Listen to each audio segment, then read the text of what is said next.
नमस्कार दोस्तों, मेरे चैनल में आप सभी का हार्दिक स्वागत है। आशा है आप सब लोग स्वस्थ होंगे। दोस्तों, आज मैं आपके साथ बालों को लेकर एक रेमेडी शेयर करना चाहती हूँ जो कि हमारे बालों के लिए बहुत ही लाभदायक है। दोस्तों, मेरे किचन गार्डन में एक सुंदर गुड़हल का पेड़ है और जिस पर कि बहुत सारे फूल खिले हुए थे। और जैसा कि आप सब लोग जानते हैं, जैसे ही बरसात शुरू होती है तो गुड़हल के फूल मुरझाने लगते हैं और पेड़ से गिरने लगते हैं। मैंने सोचा जब तक यह सुंदर फूल पेड़ पर खिले हैं, जमीन पर नहीं गिरे हैं, तब तक मैं इन फूलों का कुछ प्रयोग करूं और अपने प्यारे दर्शकों को भी इसके साथ शेयर करूं। जी हाँ दोस्तों, मैंने बालों के लिए जो रेमेडी बनाई है वह रेमेडी चावल का पानी और गुड़हल के फूलों को मिक्स करके बनाई है। इस रेमेडी को बताने से पहले कुछ बातें गुड़हल के फूल के बारे में करते हैं। दोस्तों, गुड़हल का फूल अपने आप में एक बहुत ही दिखने में सुंदर तो है ही, अपने आप में एक बहुत ही चमत्कारी फूल भी है, या यूँ कहे कि बहुत ही लाजवाब फूल है। और बालों के लिए तो विशेषकर ये बहुत ही लाभदायक फूल है। गुड़हल के फूल को अंग्रेजी में हिबिस्कस कहते हैं, अन्य भाषा में चाइना फूल भी कहा जाता है। फूलों के साथ साथ इसकी पत्तियां भी बहुत काम आती हैं। हम गुड़हल के फूल को ताजा ताजा तोड़कर भी लगा सकते हैं अपने बालों पर। हम इसको सुखाकर इसका चूर्ण बनाकर भी लगा सकते हैं। हम इसको मिक्सी में पीसकर इसकी पत्तियों को, इसके फूलों को पेस्ट बनाकर भी अपने बालों पर लगा सकते हैं। हम पानी के साथ इसको मैश करके अपने बालों को धो सकते हैं। या यूँ कहिए कि गुड़हल का फूल कई तरह से हमारे काम आता है और इसलिए इस फूल को एक नाम दिया गया है, बालों की देखभाल करने वाला फूल। दोस्तों, यह फूल हर्बल दवाइयों में भी यूज किया जाता है। इसे हम सुखाकर चूर्ण बनाकर अपने तेल में डालकर भी प्रयोग कर सकते हैं। हम बालों को धोने से पहले जिस तेल की मालिश करते हैं उसमें हम या तो चूर्ण बनाकर इस फूल को डाल दें, या हम साबुत ही सुखाकर इस फूल को उस तेल में डाल दें और उसको उसमें रहने दें। दोस्तों, यह गुड़हल का फूल हमारे बालों को कई तरह से रिपेयर करता है। हमारी स्कैल्प ड्राई है या बहुत ही तेलीय है, तब भी हम इस फूल का प्रयोग करके उसे रिपेयर कर सकते हैं। हमारे डैमेज बालों के लिए तो यह बहुत ही चमत्कारी है। दोस्तों, गुड़हल के फूल को तेल में मिलाकर यूज करने की बात मैंने आपको बताई, और यह तेल नारियल का भी हो सकता है, जैतून का भी हो सकता है, सरसों का भी हो सकता है। जो भी तेल हम यूज करते हैं उस तेल पे हम इसे मिला सकते हैं। गुड़हल के फूल को अंडे के साथ मिलाकर भी हम प्रयोग कर सकते हैं। गुड़हल के फूल को हम हिना के साथ मिलाकर भी प्रयोग कर सकते हैं। प्याज का रस उसी समय निकालें और गुड़हल के फूल को खूब अच्छी तरह से उसमें मैश करके अपने बालों की जड़ों पर हम मालिश करें तो ये हमारे डैंड्रफ को भी दूर करता है और हमारे बालों की जड़ों को भी मजबूत करता है। तो दोस्तों, देखा आपने, ये छोटा सा गुड़हल का फूल कितना अपने आप में हमारे बालों के लिए लाभकारी है। सचमुच में ही बालों की देखभाल करने वाला यह फूल है। और दोस्तों, जैसा कि मैंने आपको बताया कि मैंने इस फूल को चावल के पानी के साथ मैश किया, तो चावल के पानी के बारे में तो आप सब लोग जानते ही हैं। हम जब चावल बनाते हैं, उस चावल को हम बॉयल करते हैं, उस गर्म पानी को हम गुनगुना होने दें और उसमें हम अगर गुड़हल के फूल को, पत्तियों को कूट कर मैश करें और उससे बाल धोएं, तो सच मानिए हमें जो है शैम्पू कंडीशनर करने की ज़रूरत नहीं। इतने सॉफ्ट हमारे बाल हो जाते हैं, आप करके देखिए। दोस्तों, उबले हुए चावलों का पानी के अलावा हम भीगे हुए चावल का पानी भी प्रयोग में कर सकते हैं। हमने जो चावल पकाने के लिए भिगा के रखे हैं, उन भीगे हुए चावलों में हम चावल को निकाल लें, छन्नी में हम उस पानी को छान कर निकाल लें और चावल अलग कर लें, और वह पानी जो हमारे पास बच जाता है, यकीन मानिए यह पानी भी अपने आप में बहुत बहुत बहुत ज़्यादा लाभदायक है।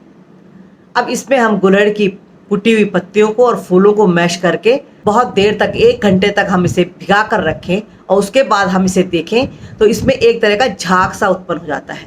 यह झाग भले ही दिखे ना, पर हमारे हाथों को आराम से अनुभव होता है, हमारे हाथों पर यह महसूस होता है। तो दोस्तों, गुड़हल और चावल का पानी, चाहे वो उबले हुए चावलों का पानी हो या वो भिगाए हुए चावलों का पानी हो, ये आपकी मर्जी। इन दोनों चीज़ों का प्रयोग करके जो रेमेडी हम अपने बालों पे लगाएंगे, तो चलिए दोस्तों, मैंने किस तरह से भीगे हुए चावलों के पानी और गुड़हल के फूल को मिलाकर अपने बालों को धोया, मैं आपको दिखाती हूँ। सबसे पहले मैंने मुलायम मुलायम गुड़हल की पत्तियां और फूलों को निकाल दिया। जिस तरह से आपके बालों की लंबाई है उस तरह से आप फूल निकालिए। मेरे बाल छोटे हैं, ज़्यादा लंबे नहीं हैं, तो मुझे 4-5 फूल से ही हो गया था। अब मैंने खाने के लिए जो चावल का पानी भिगा रखा है वह पानी मैंने ले लिया एक बाल्टी में, और मैंने देखे बिना कूटे ही ये गुड़हल के फूल और पत्तियाँ इसमें 1 घंटे तक के लिए भिगोकर रख दी और उसके बाद मैंने इसको अच्छी तरह से हाथों से मैश किया। दोस्तों ये देखिए मेरे हाथों पर थोड़ा थोड़ा झाग सा आपको दिखने लग गया होगा इस पानी में और मेरे हाथों पर यह झाग आराम से महसूस हो रहा है। अब इसके बाद मैंने इसको अच्छी तरह से मिलाया। आप चाहें तो इसे मिक्सी में बारीक से पीस कर भी मिला सकते हैं, लेकिन चूंकि मैंने मिक्सी में नहीं पीसा है, इनको साबुत डालकर हाथों से ही मैश किया है। अब मैं इसको जो मिलाया हुआ मैंने पानी है इसको मैं छन्नी से छान दूंगी। जो अच्छी तरह से मैश नहीं हुआ ये छन्नी में निकल गया और पानी बाल्टी में आ गया। आप ये जो मोटा मोटा गुड़हल का फूल के जो पत्ते फूल निकले हैं इसे अच्छी तरह से कूट कर अपने बालों की जड़ों पर भी लगा सकते हैं और इसे 2-3 घंटे रख कर फिर बालों को धो सकते हैं। लेकिन इसको लगाने के बाद आपको शैम्पू नहीं करना है। भले ही ये बालों में थोड़ा चिपक जाए, छूट जाए, लेकिन सूखने के बाद जब आप कंघी करेंगे तो आराम से आपके बालों से निकल जाएंगे। इसमें चिंता करने की कोई बात नहीं है। अब ये जो मैंने मिक्स शैम्पू बनाया है इसमें मैं अपने बालों को आगे की तरफ करूंगी और कुछ देर तक बालों की नीचे की जड़ों को भिगा दूंगी। तो ध्यान रखना है कि इस पानी को तुरंत प्रयोग न करें, 2 घंटे तक कम से कम भिगा दें। अगर आप बहुत जल्दी में हैं, ज़्यादा देर नहीं कर सकते, तब भी 1 घंटे तो जरूर भीगे रहने दीजिए। और इसके बाद धीरे धीरे मैंने इस पानी से अपनी बालों की जड़ों को भिगाना शुरू किया। अच्छी तरह से अपनी बालों की जड़ों को मैंने इस पानी से भीगने दिया। ये देखिए मैंने पूरी तरह से अपने बालों को भिगो दिया है इस पानी से और मेरे बालों पर भी शैम्पू जैसा लिसलिसा पदार्थ लग रहा है। और टॉवल लपेटने के बाद कुछ देर 1 घंटे कम से कम मैंने इन बालों को ऐसे ही टॉवल के अंदर रहने देना है और इसके बाद हम इसको अच्छे तरह से शावर के नीचे धो लेंगे। उस दिन हमें शैम्पू नहीं करना है।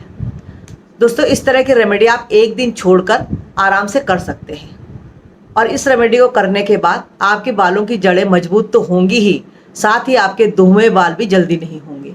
और दोस्तों जैसा कि मैंने कहा कि आप गुड़हल के फूल हर समय उपलब्ध नहीं होते हैं, इसलिए हम इन्हें सुखाकर चूर्ण बनाकर रख सकते हैं। और ये देखिए मैंने अपने तेल में, जैतून के तेल में भी ये डाला हुआ है। नहाने से पहले मैं इस तेल की मालिश करती हूँ। ये देखिए सरसों के तेल में भी डाला हुआ है ये गुड़हल का फूल सुखाकर। इस तरह तेल में गुड़हल के फूल को डालकर मालिश करने से हमारे बाल खूब मजबूत हो जाते हैं। तो दोस्तों आज मैंने आपको गुड़हल के फूल के बारे में कुछ जानकारी दी कि किस किस तरह से हम गुड़हल के फूल को प्रयोग में ला सकते हैं। दोस्तों गुड़हल के फूल के बारे में मैं आपको एक जानकारी और दे दूं कि वैसे तो गुड़हल का फूल सभी देवी देवताओं को बहुत पसंद है, लेकिन खासकर माँ काली को और हनुमान जी को यह फूल बहुत पसंद है। इसलिए मंगलवार को और शनिवार को हम पूजा उपासना करते समय माँ काली को और हनुमान जी को यह गुड़हल का फूल चढ़ाकर उनसे विशेष आशीर्वाद प्राप्त कर सकते हैं। तो दोस्तों आशा है आपको मेरी जानकारी पसंद आई होगी। आपको अगर मेरी ये जानकारी अच्छी लगे तो आप जरूर कमेंट्स बॉक्स में लिखिए। मेरे चैनल को लाइक शेयर भी कीजिए और सब्सक्राइब करना तो बिल्कुल भी मत भूलिए। दोस्तों जाते जाते मैं आपको अपना परिचय दे दूं। मेरा नाम है श्यामा और अगर आप पूजा उपासना से जुड़ी, धार्मिक कथाओं से जुड़ी या अन्य भी छोटी छोटी कोई जानकारियों में रुचि रखते हैं तो आप मेरे चैनल से जुड़ सकते हैं। मिलते हैं अगली जानकारी के साथ। तब तक स्वस्थ रहिए, प्रसन्न रहिए। नमस्कार।